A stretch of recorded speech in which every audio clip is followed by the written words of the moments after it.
মই জানিছিলোঁ এদিন তুমি ফুলি উঠিবা বুলি। তথাপিতো অপেক্ষা কৰিছিলোঁ মই তোমাৰ বাবে। যেনেকৈ অপেক্ষা কৰে সন্তান সম্ভৱা মাতৃয়ে 9 মাহ 10 দিনতকৈও অধিক। আজি মই অভাগাই মাতৃত্ব সুখ লাভ হোৱাৰ সম আনন্দ লাভ কৰিছোঁ।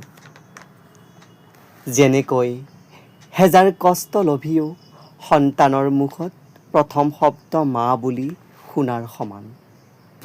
তোমাৰ প্ৰকাশে চৌপাশ উজলি তুলিছে।